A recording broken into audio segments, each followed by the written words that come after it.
Hey everyone, welcome back for another deep dive. Yeah, You know how this works. We take a topic and really get into it. I love it. We really do go deep.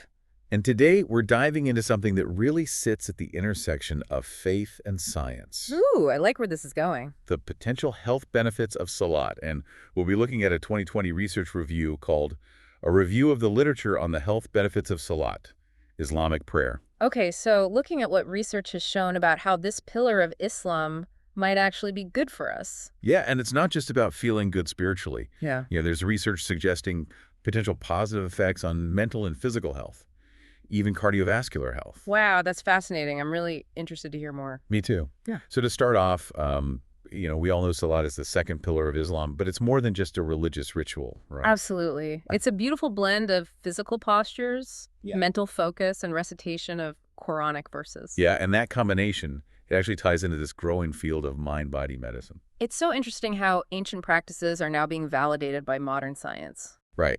And when we look at Salat through this lens, it's like we're uncovering this hidden wisdom, Yeah. like a built-in mechanism for coping with life's challenges. Okay, so how does this mind-body connection in Salat actually benefit us? Well, there are studies that show that Salat may reduce stress and depression. That makes sense when you think about it. It provides comfort and hope, especially during difficult times. Yeah, and beyond that feeling of comfort, there's actually a physiological response happening in our bodies. Okay, break it down for me. Well, think about like this. You know how when we're stressed, our bodies go into this fight or flight mode? Yeah, heart racing, palms, sweating the whole deal. Exactly. But Salat, it kind of flips the switch and activates the parasympathetic nervous system, which is responsible for relaxation. So it's like hitting the pause button on stress. Yeah, and there's actual scientific evidence to back this up. Yeah. Studies have shown that Salat can increase alpha wave activity in the brain. And those alpha waves, they're associated with relaxation, right? Like what you see in meditation. Exactly.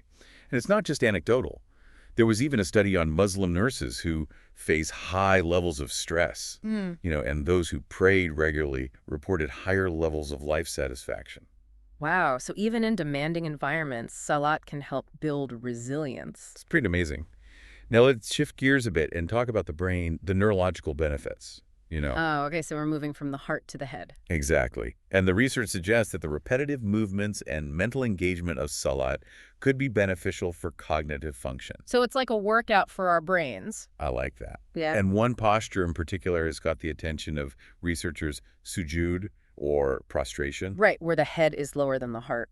Yeah. And that position, it potentially increases blood flow to the brain, which could have a positive impact on cognitive function. That's incredible. And there's actually a study that found a link between prayer during midlife and a reduced likelihood of cognitive decline in older Arab women. So could Salat actually help keep our minds sharp as we age? It's definitely an area that needs more research. Yep. But the initial findings are promising.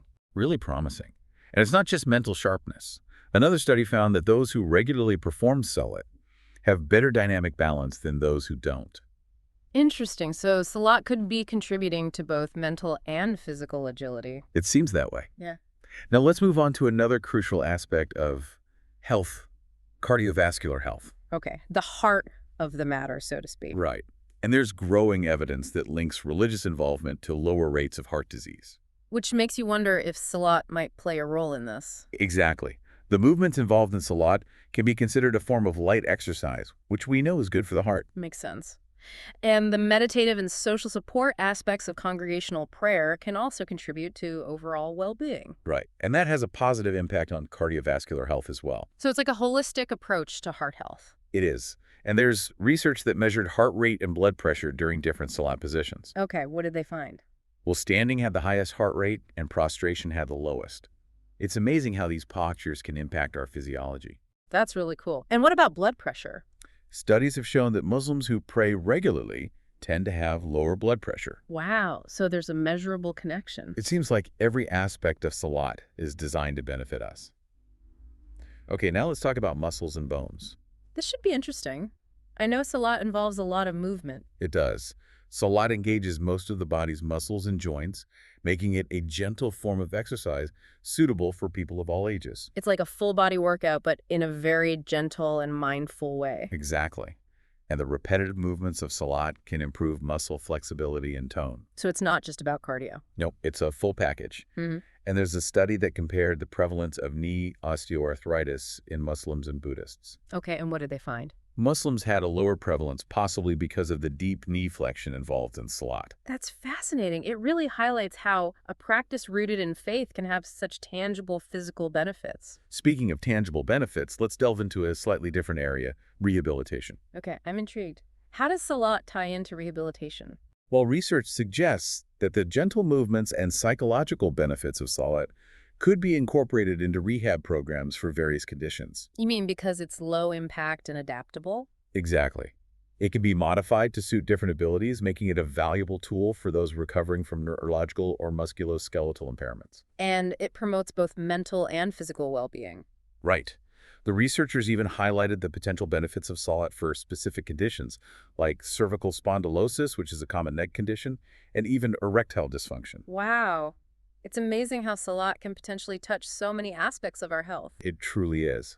Now, before we get too carried away, it's important to acknowledge that most studies on the health benefits of Salat are small and observational. Right. We need more research to confirm these initial findings. And that's what we'll be exploring in the next part of our deep dive, the limitations of existing research and the need for more robust scientific investigations. Yeah, it's important to approach these findings with a balanced perspective. We don't want to get carried away and think of Salat as a cure-all. Right, so we should be cautious about overstating the health benefits. Exactly. Most of the studies we've talked about, they're observational. They show correlations, but not cause and effect relationships. I see. So it's like saying just because people who eat a lot of vegetables tend to be healthier doesn't mean that eating vegetables directly causes good health. Exactly. There could be other factors at play. Yeah. And then that's one of the limitations of the research so far. A lot of the studies are small. Small in terms of the number of participants. Right. With a small sample size, it's harder to generalize the findings to a larger population.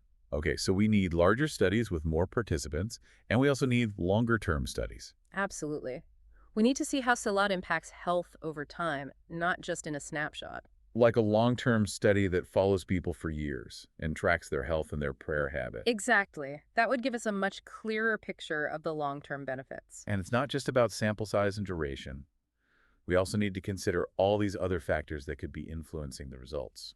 Oh, definitely. Things like age, gender, lifestyle, overall health, even cultural background. It's like a giant puzzle with all these different pieces. And we need more sophisticated research designs to figure out which pieces belong to Salat and which pieces belong to other factors. So how do we move from these observational studies to more rigorous research that can give us more definitive answers? That's the million-dollar question. We need more controlled studies. Controlled in what sense? Where researchers compare a group of people who practice Salat with a group who don't. Like a scientific experiment with a control group. Exactly. And they carefully control for all these other variables to isolate the specific effects of Salat. That makes sense. And I guess it's not just about confirming the potential benefits. We also need to look at potential risks or contraindications. Yeah, that's important too. Maybe there are certain situations where Salat postures might need to be modified for safety or effectiveness. Especially for people with certain health conditions or physical limitations.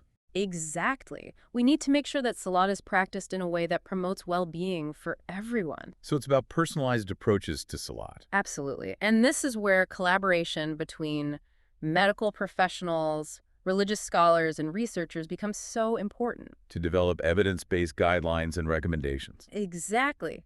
So that people can practice Salat safely and effectively. I really like this idea of faith and science working together to optimize our well-being. Me too. It's like we're not just relying on tradition or blind faith, but we're using the tools of science to deepen our understanding and improve our lives. And it's not just about Salat. This research opens up a whole new avenue for exploring the potential health benefits of other religious practices too. Oh yeah, like fasting pilgrimage, communal prayer, there's so much to discover. It's like we're just scratching the surface of this incredible intersection of faith and well-being. And it's an exciting time to be exploring this area. It really is. This deep dive has really opened my eyes to the potential of Salat as more than just a religious duty. It's a practice that can nourish our bodies and minds, connect us with our Creator, and enhance our overall well-being. And as we've discussed, the research is promising, but it's still in its early stages. We need more rigorous long-term studies to really unlock the full potential of Salat as a therapeutic tool. Well said. So to our listeners, I encourage you to stay tuned for the final part of our deep dive, where we'll wrap up our discussion and leave you with some thought-provoking questions to ponder. Okay, so we've spent this deep dive exploring the potential health benefits of Salat.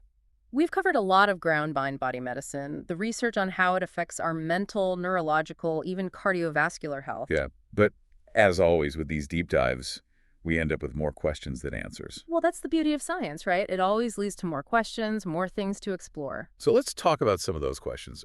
For starters, how do we reconcile the scientific perspective on Salat with the spiritual dimension? It feels like two different ways of looking at the same thing. That's a question a lot of people ask. And I think the answer is that those two perspectives aren't actually in conflict. Okay, so they can coexist. Exactly. Yeah. Science can help us understand the mechanisms of how Salat impacts our bodies and minds. But faith provides the why. Right, the spiritual significance, the connection with the divine. It's like science is the microscope and faith is the telescope. I like that. They both give us different perspectives on the same reality. And it's important to remember that for many Muslims, the main reason for praying is spiritual. The health benefits are a bonus. A gift from Allah. Exactly. So it's not about reducing faith to a set of physical benefits. It's about recognizing the holistic nature of Islam, that it addresses our physical, mental, and spiritual needs. Now, another question. How can we encourage more research in this area? Yeah, we need more rigorous studies with larger sample sizes, longer follow-up periods. More controlled experiments. Exactly. And we need funding for this research collaboration between universities and religious institutions. It's about creating a culture of inquiry where we can explore these questions from both a scientific and a spiritual perspective. And it's not just about doing the research, it's about sharing what we learn, making it accessible to everyone. Right, so we could have workshops, seminars, online courses about the science of Salat. Exactly. And those could be tailored for different audiences, healthcare professionals, religious leaders, everyday Muslims. Now let's get practical. How can we integrate these insights into our daily lives? Well, first of all, just being aware of these potential benefits can change how we approach Salat. You mean praying with more intentionality and mindfulness? Exactly. Not just going through the motions, but really being present in the moment. So it's about shifting from obligation to opportunity. Right. Every prayer is a chance to connect with Allah, to nourish our bodies and minds, to find peace and strength. And we can use the research to inform our choices. Yeah. If we're stressed, we can remember that Salat can help us relax. If we're concerned about our heart health, we can be encouraged by the studies showing that Salat can lower blood pressure. It's about taking all this knowledge and using it to live healthier, more fulfilling lives. And it's about continuing to learn. The research in this field is constantly evolving. So we should stay curious. Keep exploring. Exactly. And share what we learn with our families and communities. This deep dive has been a great reminder that faith and science aren't opposed to each other. They can actually complement and enrich each other. It's like they're two sides of the same coin. And when we look at both sides, we get a fuller picture of reality. Well said. So to our listeners, I hope this has inspired you to think about Salat in a new way. To appreciate its potential to benefit not just our souls, but our bodies and minds as well. And to continue exploring the amazing connections between faith and science. Jazakallah khairan for joining us on this journey. We'll be back next time with another deep dive. Until then, keep exploring, keep questioning, and keep seeking knowledge.